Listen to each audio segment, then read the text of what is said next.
Assalamualaikum, Sugeng Enjing Baraya Sadaya. Mudah-mudahan sehat walafiat, banyak rezeki ya. Ya, pagi sebelum kita masuk kantor, kita berceloteh sedikit ya. Ada satu kekhawatiran, ketakutan, kegalauan dari sekelompok orang yang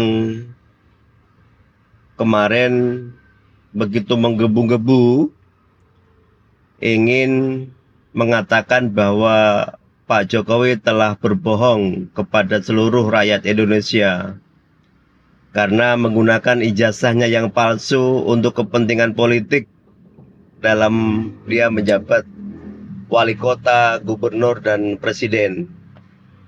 Ada satu narasi yang ingin mendowngrade Pak Jokowi terus-menerus. Agendanya apa? Silakan dicermati terus-menerus ya. Yang kedua, mereka ini juga hari ini sedang mungkin tidak bisa tidur nyenyak.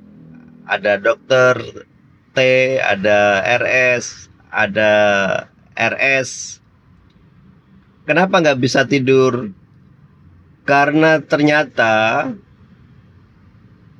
data yang dipergunakan oleh mereka untuk meyakini membuat narasi bahwa ijazahnya Pak Jokowi adalah palsu ternyata bersumber dari orang dalamnya Pak Jokowi atau keluarganya.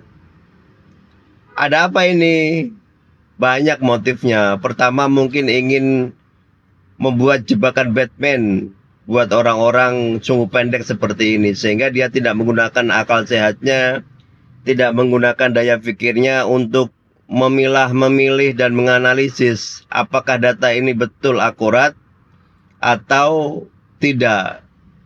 Nah, siapa yang memberi? Yang memberi adalah Mas Sandi. Nah, Sandi siapa itu silakan kalian cari ya.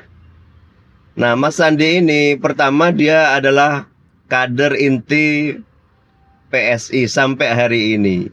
Dan Roy Suryo mengatakan bahwa dia mendapatkan salinan dokumen adalah dari orang ini yang diberikan oleh Pak D. Jokowi.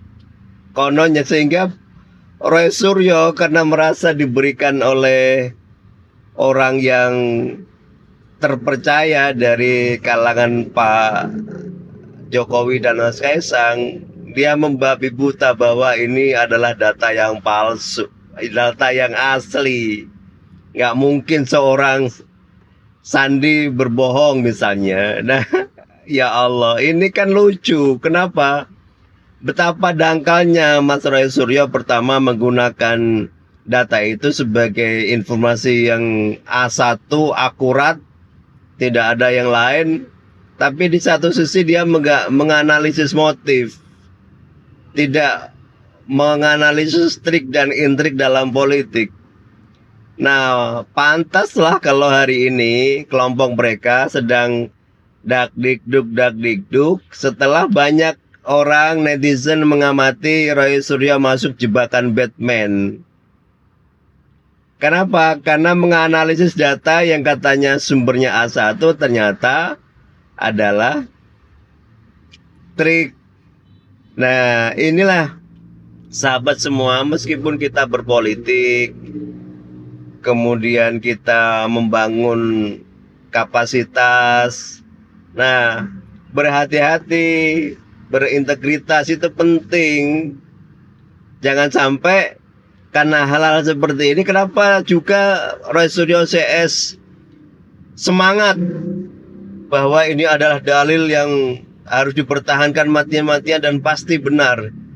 Ya karena unsur kebenciannya begitu mendominasi.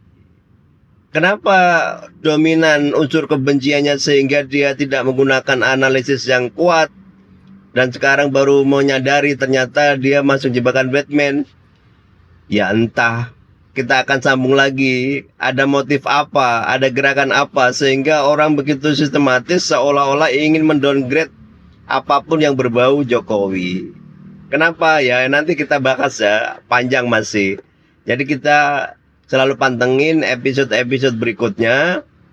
Apa yang akan terjadi, ada kudeta sipil, ada statement Pak AM Hendro Priyono, Jenderal Purnawirawan yang akademik, intelek terkenalnya, mengatakan bahwa ini bagian dari permainan global dan seterusnya dan seterusnya. Bagaimana caranya bicaranya?